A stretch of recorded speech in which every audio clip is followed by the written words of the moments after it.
a todos los comentarios que se han hecho. Tengo aquí 4 páginas llenas de anotaciones. Voy a tratar de responder, quizás no a todas las inquietudes que se tienen, pero a una buena cantidad de ellas. Pero hablando con el senador Ballesteros, llegamos como a la siguiente conclusión. Es muy difícil en un evento como este tener respuesta a todas las inquietudes. Esto no puede ser una intervención de una tarde nomás donde se hace una propuesta, simplemente yo trato de responder algunas cosas en la misma tarde, sino lo que queremos hacer es tener un acta, compilar todas las presentaciones y hacerle un seguimiento estricto a lo que yo voy a decir aquí, a lo que se dijo esta tarde, y planear una reunión en el ministerio con un conjunto de delegados, que pueden ser algunos de los alcaldes o secretarios de salud, incluyendo también algunos de los gerentes de los hospitales, en algo así como un mes. Para que esto no se quede simplemente en palabras y lo que se decida esta tarde pueda materializarse en soluciones concretas para muchos de los problemas que hemos comenzado a discutir. Empiezo simplemente manifestando, como se dijo, mi voluntad política para tratar de resolver muchos de estos problemas. Me quedó sonando algo que dijo el diputado. Esto es una reunión para hablar de salud, pero desafortunadamente no hemos hablado mucho de salud. Se han hecho 2 o 3 menciones a la mortalidad materna y no más. La crisis de la salud también es una crisis de lo que hablamos de salud. Y desafortunadamente la crisis nos ha llevado a esto, simplemente a discutir deudas y más deudas, flujos de recursos, y esperamos en un futuro no muy lejano poder al menos cambiar de tema y tener una reunión como esta en un año, en algo así, y poder abordar los temas que más nos preocupan a todos, que son los resultados de salud de la población. Y digo esto porque no podemos perder eso de vista, eso tiene que ser el objetivo de todos. El objetivo no es la EPS, el objetivo ni siquiera debe ser el hospital, el objetivo último es ese derecho fundamental a la salud, y todos estamos llamados a trabajar juntos hacia ese objetivo primordial. También quisiera señalar lo siguiente, que yo creo que es importante, y es que muchos de los problemas que hemos discutido no son problemas que se originan solamente en el Sistema General de Seguridad Social y Salud. No podemos caer en simplificaciones falsas. Ustedes lo han mencionado varias veces, hay problemas que pasan por el sistema judicial colombiano. Hay embargos y demandas que no deberían suceder y están sucediendo. Y tenemos también problemas más graves que se deben a nuestro sistema de descentralización. El alcalde de Santa Marta fue claro, cuando él hace las cuentas de su entidad territorial tampoco cuadran bien. Entonces hay problemas que rebasan este sector. Y no podemos, dijéramos, diagnosticar el sistema de salud diciendo todos los problemas que estamos viendo aquí se deben exclusivamente a nuestro sistema general de seguridad social y salud, que tiene muchos problemas y me voy a referir a algunos de ellos en un minuto. Segundo, para ir afinando los diagnósticos, aquí tenemos problemas estructurales de una doble naturaleza. Se ha dicho muchas veces, yo creo que equivocadamente, que hay recursos suficientes. Yo creo que no hay recursos suficientes. Yo creo que el país hacia adelante, en los años que vienen, va a tener que tener más recursos para el sector salud. Por ejemplo, igualamos los planes de beneficios de los regímenes subsidiado y contributivo, pero las unidades de pago por capitación no han sido igualadas. Y esa igualación costaría al año entre 2 y 3 billones de pesos. Y mientras no se haga esa igualación, vamos a seguir padeciendo algunos de los problemas que han sido mencionados esta tarde aquí. Pero tenemos también problemas de funcionamiento estructurales y tenemos problemas de gestión, y voy a tratar entonces de empezar a organizar un poco las respuestas. Primer punto importante, que no es un reto para el Ministerio de Salud, sino es un reto para las entidades territoriales, y lo puedo decir para el caso del departamento de La Guajira en particular, donde el reto o el desafío es más grande, pero yo creo que es para todos. La organización de la red de prestadores. Sin una organización efectiva de la red de prestadores va a ser muy difícil que estas soluciones se lleven a cabo. Por eso, secretario, yo creo que es muy importante que ustedes ese documento de red, usted se comprometió a que va a estar listo, dijéramos, en algunas semanas, y que en esa reunión que tengamos en Bogotá en un mes, usted nos tiene que llevar ese documento de red. Porque vuelvo y repito, sin una organización de la red de prestadores va a ser muy difícil empezar a solucionar los problemas que tenemos. Así tengamos más recursos y así el ministerio o el gobierno nacional o quien sea pueda colaborar con algunos de los recursos que se han pedido aquí esta tarde. Segundo tema, un reto para ustedes y para todos, pasa por la depuración de las cuentas. Yo se los digo claramente, hay posibilidad de recursos y voy a hacer una lista exhaustiva en un minuto, pero si las cuentas no están depuradas, si no se hace el ejercicio de cruzar las cuentas que están en los hospitales con las cuentas que tienen las EPS, si no se hace una depuración eficaz, va a ser muy difícil para el gobierno nacional poder hacer lo que tiene que hacer, y es tratar de colaborar en que esas carteras acumuladas tan grandes comiencen a disminuir. Y ese no es un reto para el ministerio, eso es un reto para quienes están en las entidades territoriales tratando de resolver ese problema. La superintendencia de pronto puede colaborar con las mesas de trabajo y yo creo que deberíamos comprometernos también a empezar a hacerlo lo más pronto posible, pero es un reto para todos porque en este sector, y es otra dimensión de la crisis, así como dejamos de hablar de salud, empezamos también a decirnos mentiras con los números. Y el sector ha caído en una especie de círculo vicioso donde como a uno no le pagan, empieza entonces muchas veces a cobrar lo que no le deben. Además, las cuentas raramente se castigan, las deudas se pagan, pero siguen apuntadas y no hay prácticas contables más o menos razonables o sensatas.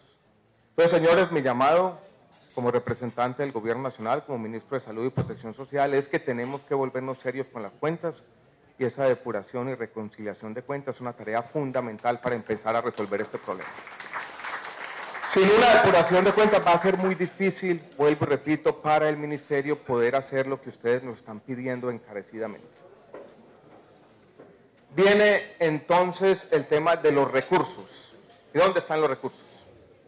Cosas que podemos empezar a buscar salidas para algunas de las cosas que estamos viendo. Empiezo por un tema que tiene que ver con no una solución del gobierno nacional, sino con recursos que pueden estar en las regiones y recursos de regalías directas, por ejemplo, que están en La Guajira y en el Cesar.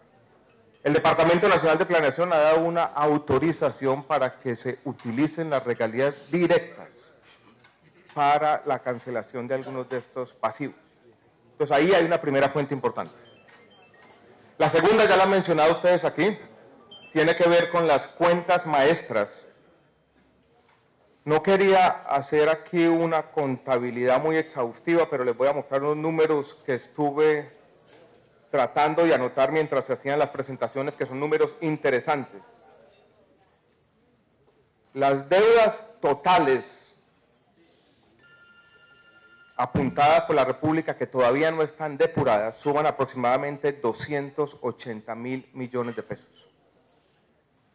De esos 280.000 millones de pesos, hay 180.000 millones de pesos con las EPS del régimen subsidiado, pero hay 70.000 millones que son deudas de las entidades territoriales, distritos, municipios y departamentos con los hospitales públicos. El número más grande, como lo han dicho aquí reiteradamente, es por supuesto la deuda más grande está apuntada por supuesto en las EPS del subsidiado, pero hay una deuda significativa, sustancial, también de los distritos, los municipios y algunos departamentos con la República de Hospitales. Y ahí viene entonces un tema de las cuentas maestras que se pueden empezar a utilizar para resolver este problema. Cosas que se me ocurrieron aquí mientras se hacían las presentaciones y de pronto un poco heterodoxas. Pero el distrito de Santa Marta Alcalde tiene en su cuenta maestra algo así como 7.000 millones de pesos, si mal no recuerdo. Pero el mismo distrito de Santa Marta tiene una deuda con el Hospital Felipe Tronconis departamental de un valor que está cercano a los 13.000 millones de pesos, si mal no recuerdo. Ahí se podría, con recursos de las cuentas maestras, empezar a saldar esos pasivos, si hay cruces similares que se pueden hacer. Entonces es una primera invitación, que es interesante porque de alguna manera mira una especie de solidaridad entre departamentos. Los municipios ayudan a las entidades que son departamentales a empezar a cancelar estos pasivos en el espíritu del decreto 1080, pero todavía hay recursos en las cuentas maestras para hacer eso. Pero esos no son los únicos recursos, y voy a mencionar recursos que tenemos en el gobierno nacional. Primero, ustedes lo dicen bien, y yo creo que es una falla del gobierno que yo acepto aquí, y cuando nos reunamos en un mes ya vamos a tener que tener una solución, y es la demora que ha tenido el gobierno nacional con las matrices de cofinanciación. Y yo creo que hay una queja de ustedes cierta, y es que se hizo un esfuerzo propio, continuo, en los años históricos, con recursos de regalías, se hizo una nueva ley, algunos de los recursos desaparecieron, el gobierno se compromete a llenar ese vacío y no hemos sido suficientemente diligentes. Ya están los recursos, hay un decreto que está pendiente del Ministerio de Hacienda, pero la Nación estará, dijéramos, llenando ese vacío en las próximas semanas, diría yo. Es algo que tenemos que hacer. No es solo una preocupación de esta región, algo similar está ocurriendo en Huila, en el Meta y en las entidades territoriales que financiaron buena parte de la ampliación de la cobertura en el régimen subsidiado, en particular con recursos de regalías. Y vuelvo y repito, la Nación ahí no ha sido tan diligente como debió haberlo sido. Con el senador Ballesteros estamos promoviendo un proyecto de ley, él ya lo dijo, esperamos tenerlo. Usted, senador Ballesteros, se comprometió a finales de noviembre, la verdad deberíamos hacer un esfuerzo y sacar eso más rápido. Y allí vamos a tener recursos, hay 150.000 millones de pesos del FOSIGA que van a ser girados a municipios que tienen deudas importantes con algunas EPS, pero deudas que en el fondo nos va a permitir saldar deudas de esas entidades territoriales con la red pública hospitalaria, contemplados allí. Hay recursos del presupuesto de la Nación que suman aproximadamente 50.000 millones de pesos y que también podremos utilizar para resolver algunos de estos problemas. Hay recursos del FONSAED que también van a ser habilitados por este proyecto de ley, aproximadamente de 100.000 millones de pesos. Y en el proyecto de ley, senador, también hemos contemplado la compra de carteras de algunas de esas EPS que la suma la Nación y la Nación le transfiera recursos a los hospitales. Entonces tenemos un instrumento legal que vamos a poner en práctica rápidamente. Y aquí, senador Ballesteros, todavía no tenemos una distribución territorial de estos recursos, pero en la aritmética que yo estaba haciendo, estaba lo siguiente, que para mí de alguna manera es un indicador que esta región debe ser favorecida más que proporcionalmente en esa distribución, y les cuento por qué. La región tiene, si hice bien mis cuentas, aproximadamente 2 millones de personas en el régimen subsidiado en salud. 2 millones en el régimen subsidiado. Esos 2 millones en el régimen subsidiado son mal contados, 2 dividido 22, hagamos las cuentas fáciles, digamos el 10% de la población del régimen subsidiado del país. Pero si uno mira las cuentas, se hace las cuentas de lo que se debe a la red pública hospitalaria, tanto por las EPS del subsidiado como por las entidades territoriales, ese valor en la región es aproximadamente de 280.000 millones de pesos, de 1,2. Para decirle lo siguiente, la deuda con la red pública de EPS y entidades territoriales de esta región es algo así como el 25% de la deuda total, cuando apenas tiene el 10% de la población del régimen subsidiado. Entonces tenemos aquí un problema más serio, más grave, proporcionalmente más grave que en el resto del país. Sin haber tomado decisiones, el compromiso que asumo desde ya es que de esta lista de recursos se va a favorecer más que proporcionalmente, ojalá en esta proporción, o sea, entre 25 y 10 a esta región. Y le haremos seguimiento a eso. Y para que no quede en carreta, no me gusta echar carreta, le haremos seguimiento a eso en nuestra reunión en Bogotá. Hay otro punto interesante que quisiéramos anunciar. y es el siguiente. Hay una queja recurrente que yo comparto con la proliferación de EPS del régimen subsidiado en la región. Muchas no están haciendo lo que tienen que hacer. Muchos de los problemas se originan precisamente en esas EPS que no hacen bien su trabajo, que están aquí simplemente tratando de ganarse mal ganada unos pesos. Desde hace un tiempo en el ministerio estábamos contemplando un decreto que logre una depuración parcial de esas EPS del régimen subsidiado de la siguiente manera, y es otro compromiso que vamos a tratar de contraer esta tarde. Y es que si hay una EPS en un municipio que tenga menos de 1.500 afiliados, esa EPS debe salir de ese municipio. Y si hay una EPS en un departamento hoy en día, tomando la foto, dijéramos ahora o a finales de este mes o en algún momento, donde empecemos a funcionar el decreto que tenga entre 10 y 15% de los afiliados del departamento, también debe salir del departamento, con una excepción, tal vez aquellas que sean o que tengan, dijéramos, algún arraigo regional particular. Si llevamos o materializamos este decreto, yo creo, senador, gobernador, alcaldes, que podremos hacer una primera depuración y podremos por lo menos prevenir que estos problemas no se presenten hacia adelante. Entonces, ese es otro compromiso que hacemos hoy, y es que vamos con el doctor Carlos Mario Ramírez, el viceministro, a tener preparado ese decreto lo más rápido posible, y por lo menos vamos a depurar las EPS que vienen aquí de una manera oportunista, a tener unos afiliados y no transferir los recursos a la red pública como tiene que ser.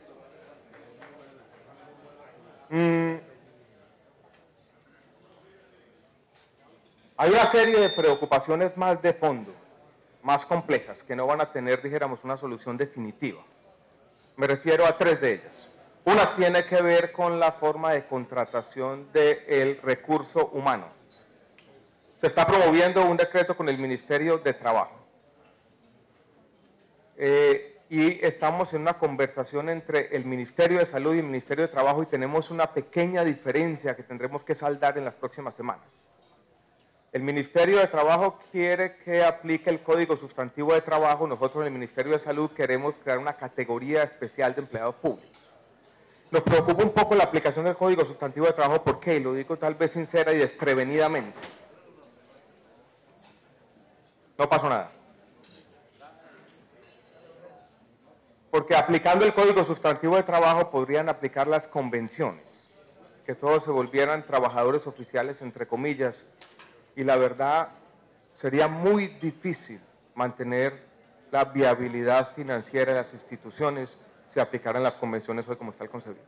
Simplemente un punto de realismo difícil de aceptar, pero yo creo que tiene que ser así. Resolveremos esa pequeña diferencia con el Ministerio de Trabajo. Ya hay un borrador de proyecto de ley, lo llevaremos al Congreso, de pronto alcanzaremos a darle un debate a esta legislatura y tendremos, dijéramos, claridad al respecto por allá en el segundo semestre del año entrante. Mientras tanto, tenemos un problema, y es que los inspectores laborales han empezado a multar a algunos de los hospitales del país por ciertas formas de contratación. Yo lo que le he pedido al Ministerio de Trabajo es que, como existe una ambigüedad legal, esas multas no se hagan efectivas, y es una conversación que todavía tendremos pendientes con ellos. Viene el otro tema que también es de largo plazo, y es el tema de los especialistas, donde también usted, señor director, tiene inquietudes más que válidas al respecto. Una de las grandes sorpresas que yo no conocía